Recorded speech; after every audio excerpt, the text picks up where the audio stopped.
우리가 이 세상에서 살아가다 보면 가끔씩 이러한 생각이 드는 날들이 있습니다. 이제는 그동안 고생했으니까 좀 나아지겠지. 이제는 좀 좋아지는 길이 우리 앞에 펼쳐지겠지. 하지만 기대했던 마음이 우리 눈앞에 생기는 갑작스러운 장애물로 인해 나아가지 못하고 멈추어 버릴 때가 있습니다. 미래를 확신했지만 순식간에 모호해지고 희미해지기 시작합니다.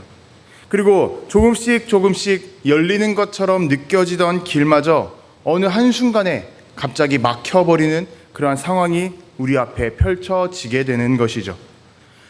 그 모습을 보며 우리는 마음속으로 괜찮아, 금방 괜찮아질 거야 라고 생각을 해보지만 우리 앞에 주어지는 현실은 마치 우리를 비웃듯이 어김없이 우리를 그 자리에 뿌리 내리게 하고 멈춰서게 할 때가 참 많이 있습니다. 오늘 본문의 이스라엘 백성들도 그러한 상황 한가운데에 서게 되었습니다. 수십 년의 광야 생활을 마치고 드디어 하나님의 약속의 땅 앞에 서게 되었습니다. 그런데 그 약속의 땅이 눈앞에 있음에도 불구하고 이스라엘 백성들은 멈춰설 수밖에 없는 상황이 닥쳤습니다. 건널 수 없을 것처럼 넘실거리는 요단강이 그들 앞에 가로막혀 있었던 것이죠. 게다가 그 당시에는 한창 곡식이 익어가는 시기였기 때문에 강물은 평소보다 훨씬 더 범람해 있었고 또 그 물살은 강하게 흐르고 있었던 상황이었습니다. 그 모습을 보면서 이스라엘 백성들은 생각했을 거예요. 아마 잠깐 쉬라고 하나님께서 우리를 이 시기에 보내주셨나 보다. 물이 빠지는데 얼마나 걸릴까? 며칠 동안 우리가 쉴 수 있을까? 그런데 그러한 생각들이 입으로 나오기 전에 하나님께서는 여호수아를 통해서 이스라엘 백성들에게 명령하셨습니다. 요단강을 건너가라. 강의 물이 마르기도 전이었습니다. 수심이 낮아지기도 전에 물살이 잔잔해지기도 전에 하나님께서는 다짜고짜 요단강을 건너라고 명령하신 거예요. 그 건너는 어떠한 방법도 제시해 주지 않으셨습니다. 단순히 그냥 건너라고 말씀하신 거예요. 여러분, 하나님은 언제나 길이 열리고 난 뒤에 명령하시는 분이 아니라는 것을 우리는 기억해야 됩니다. 길이 막혔을 때, 그리고 건널 수 없다고 느껴지고 앞이 보여지지 않는 그 상황 속에서 하나님께서는 우리에게 먼저 말씀부터 선포하셨다는 것을 기억해야 됩니다. 그 말씀을 듣고 그 말씀에 순종하며 확신을 가지고 내딛는 것은 우리가 가져야 할 믿음의 자세와 태도인 것이죠. 이것이 바로 하나님의 방식입니다. 말씀이 먼저이고 그 말씀 위에 준비하신 길이 열리는 것입니다. 우리도 살아가다 보면 그러한 비슷한 상황에 놓일 때가 참 많이 있습니다. 우리 가운데 어려운 상황들이 많이 생기기도 하고, 특별히 우리가 지금 관계에 대해서 나누는 것처럼 수많은 사람들과의 관계에 있어서 어려움을 경험할 때가 참 많이 있습니다. 회복하고 싶어서 기도하고 또 그 사람에게 축복의 말을 건네고 용서하고 사랑의 말을 건네보지만 우리 마음속에는 언제나 상처가 가득 차고 넘치게 된 때가 참 많이 있는 것이죠. 그러다 보면 우리는 점점 멀어지게 돼요. 그 말씀에서부터 멀어지려고 합니다. 내가 이렇게 사랑하는데도 불구하고 왜 이렇게 변하지 않을까요? 라는 의문과 함께 우리는 주님의 명령 앞에서 뒷걸음질 치기 시작하는 거예요. 하지만 그럼에도 불구하고 하나님께서는 우리에게 말씀하십니다. 한 걸음 먼저 내디더라. 관계가 회복되었기 때문에 그 사람과 더 가까이 가기 위해서 걸음을 내딛는 것이 아니라 여전히 그 사람과의 관계는 좋지 않은 상황이지만 그럼에도 불구하고 하나님께서는 우리에게 한 걸음 먼저 내디더라 라고 명령하고 계십니다. 하나님은 먼저 우리에게 말씀을 주셨고 그 말씀은 우리의 믿음을 요구합니다. 그리고 그 믿음은 아직 아무것도 일어나지 않은 그 자리에서 따르기로 결단하는 것이죠. 하나님께서는 오늘 분명히 말씀하셨습니다.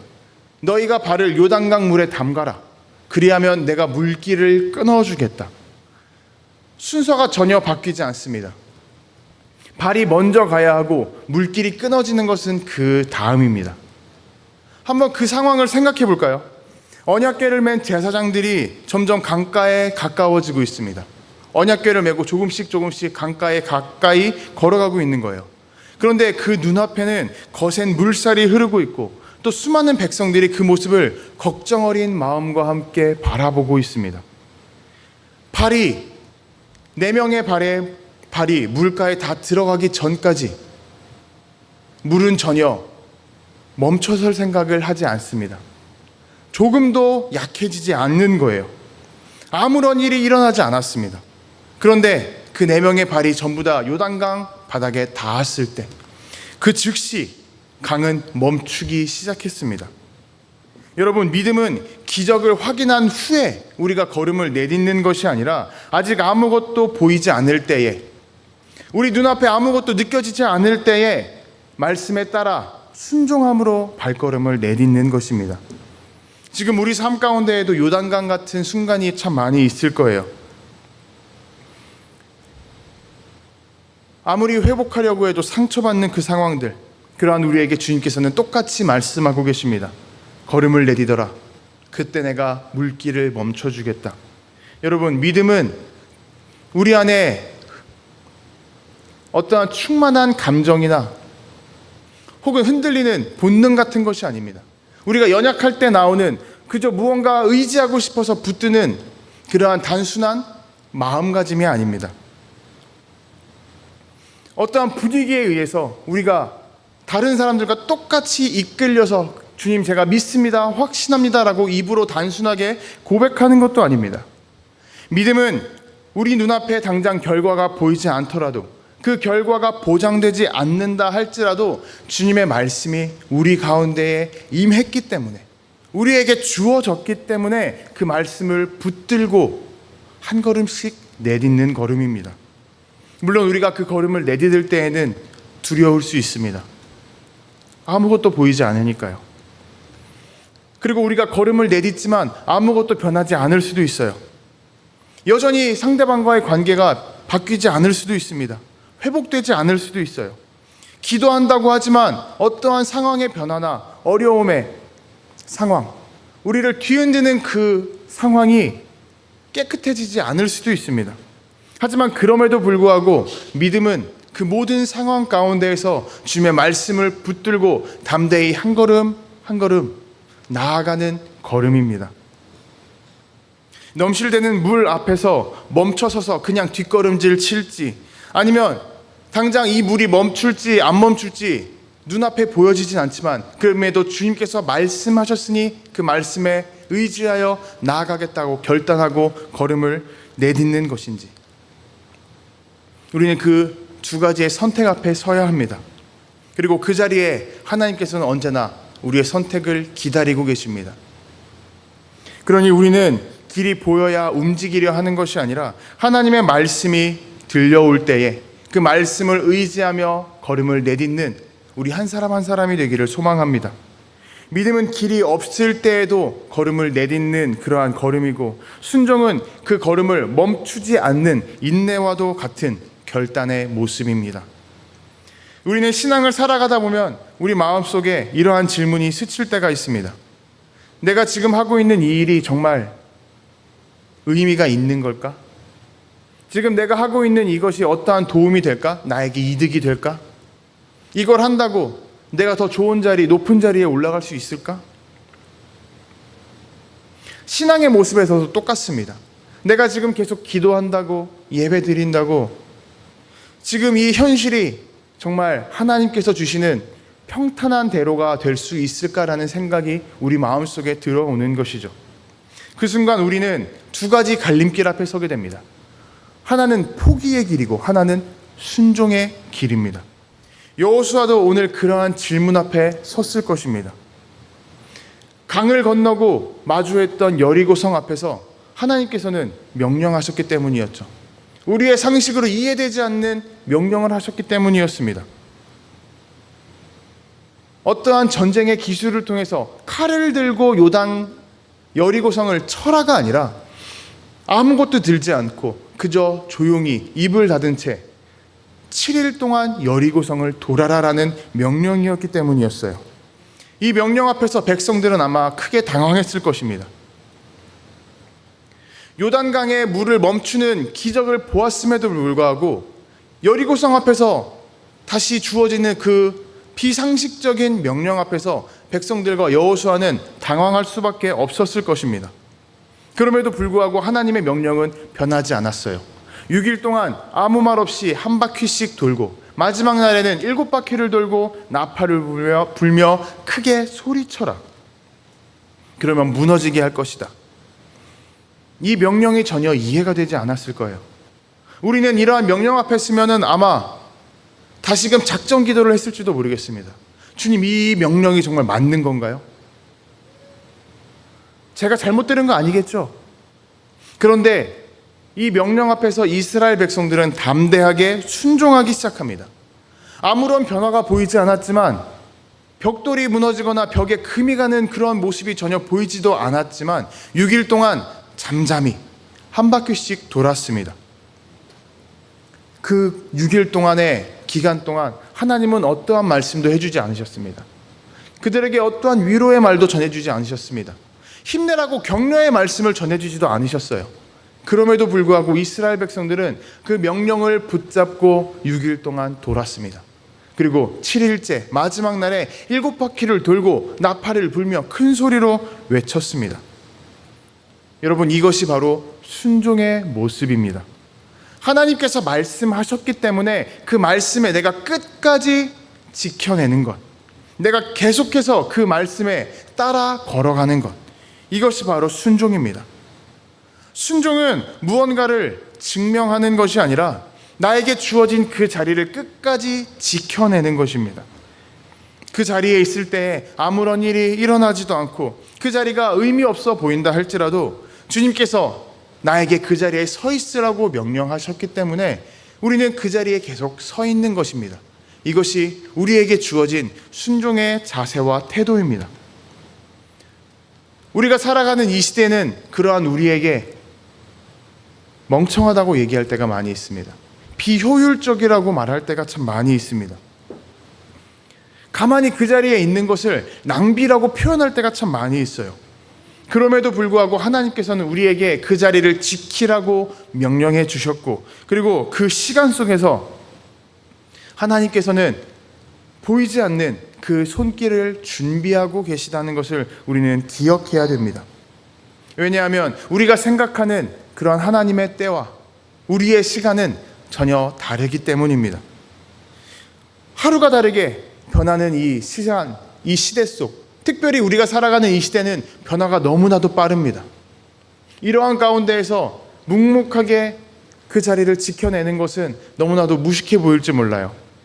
하지만 하나님의 시간은 비효율적이라는 것만으로 우리에게 정의할 수 없는 것입니다. 하나님께서 우리에게 말씀하셨죠. 내 생각은 너희 생각과 다르고 내 길은 너희의 길보다 높다. 하나님의 속도는 우리의 속도와 다르지만 그 속도는 나의 삶을 맞춰갈 수 있게 우리에게 허락해 주신 그러한 수준이라는 것을 우리는 기억해야 됩니다. 하나님은 혼자서 그냥 앞장서서 가시는 분이 아니에요. 우리 각자마다 우리가 따라올 수 있도록 조금씩 조정하시면서 그 길을 예비해 나아가십니다. 그리고 그거에 맞춰서 우리가 우리의 삶을 맞춰가는 것이 바로 영적인 순종입니다. 그렇게 여리고성을 돌아왔던 그 마지막 날 가운데에 사람들의 마음은 아마 무거웠을지도 몰라요. 오늘마저 정말 일이 일어나지 않으면 우리는 지금까지 했던 모든 것들이 무의미한 일이 될 거야. 그만큼 순종했던 만큼 그들의 마음속에도 불안이 많이 컸을 거예요. 하지만 그렇게 그들이 순종을 끝마쳤을 때, 완전히 순종했을 때에 하나님의 때는 도달했고 성벽은 무너져 내렸다는 사실을 기억해야 됩니다. 하나님의 시간은 언제나 정확하게 우리에게 주어집니다. 한순간도 빠른 적이 없고 한순간도 느린 적이 없습니다. 그 시간에 이르기까지 우리에게 필요한 것은 하나님보다 앞서려는 그러한 교만함도 아니고 하나님과 함께 걸어가려는 그러한 동행의 순종의 모습이 필요합니다. 그리고 때로는 하루하루를 묵묵하게 주님의 말씀만 붙들고 아주 미약한 걸음이라 할지라도 조금씩 전진하는 것이 우리가 가져야 할 순종의 모습입니다. 우리에게 변화가 보이지 않는다 할지라도 계속 예배의 자리와 묵상의 자리를 지키는 것이 바로 우리에게 주어진 순종인 것이죠. 순종은 결과를 만들어내는 것이 아니라 하나님께서 우리의 가운데에서 일하실 공간, 역사하실 공간을 만들어드리고 비워내는 것입니다.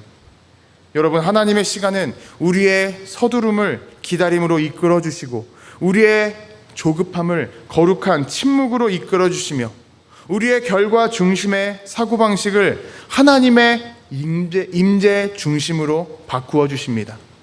우리는 그 사실을 잊지 말아야 합니다.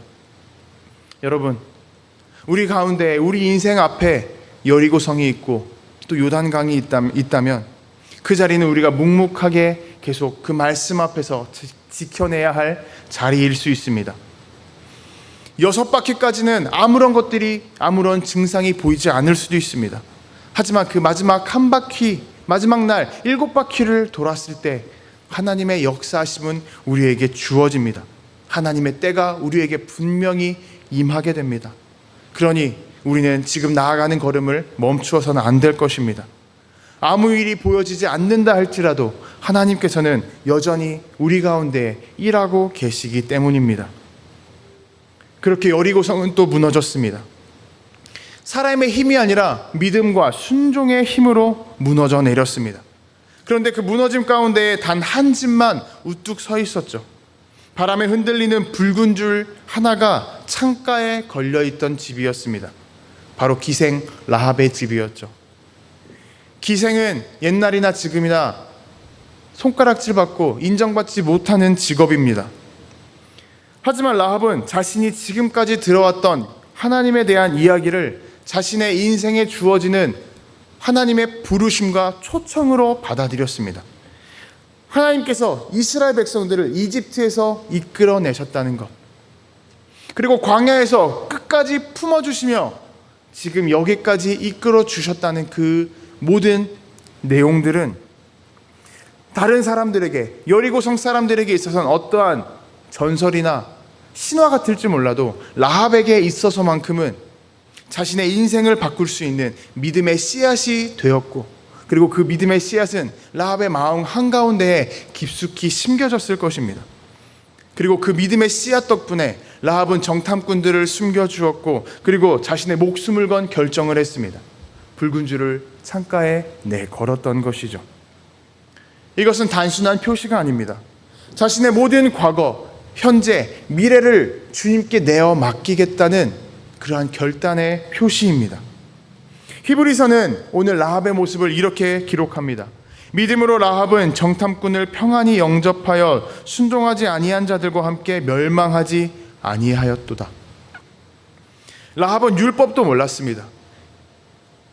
하나님께서 이스라엘 백성들에게 수많은 기적을 베풀어 주셨던 그 장소에 함께 있지도 않았습니다. 그저 듣기만 했을 뿐이었습니다. 그럼에도 불구하고 라합은 그러한 하나님의 역사하심을 믿었습니다. 품에 품었습니다. 라합이 가졌던 그 믿음은 문을 닫는 믿음이 아니라 창문을 열고 붉은 줄을 거는 믿음이었습니다. 여러분, 창문을 연다라는 것은, 문을 연다라는 것은 밖에 있는 것이 안으로 들어올 수 있게 하는 그런 행동입니다. 다시 말해서 라합은 자신의 인생 밖에 있던 하나님을 자신의 마음속 창문을 열므로써 자신의 중심에 하나님을 초청했던 것입니다. 하나님은 그 믿음과 순종을 통해서 라합의 집을 지켜주셨고, 그리고 그 가족들을 구원하셨고, 새로운 생명의 회복의 그 길로 이끌어 주셨습니다. 예수님의 족보 가운데에 그 라합의 이름을 적어 주셨던 것이죠. 여러분, 이것은 정말 놀라운 일입니다. 무너진 성벽 속에서도 손가락질 받는 그러한 비천한 여인의 믿음을 통해서 하나님께서는 오늘날까지 우리가 누리게 되는 그 구원의 역사를 시작하셨다는 사실입니다. 믿음과 순종은 어떠한 상처나 어떠한 관계나 어떠한 과거가 있다 할지라도 하나님의 회복으로 이어질 수 있는데 쓰임받는 통로가 될 수 있다는 사실입니다. 우리가 사람들과 맺어가는 관계는 쉽게 깨어질 수 있지만 가장 깊이 회복될 수 있는 하나님의 기적이라는 사실을 잊지 말아야 합니다. 그리고 그 관계의 회복은 언제나 하나님께서 우리에게 주시는 믿음과 순종 가운데에서 시작되는 것입니다. 지금 이 시대를 살아가는 우리에게도 그 회복의 자리가 있지 않나 한번 생각해 보셨으면 좋겠습니다.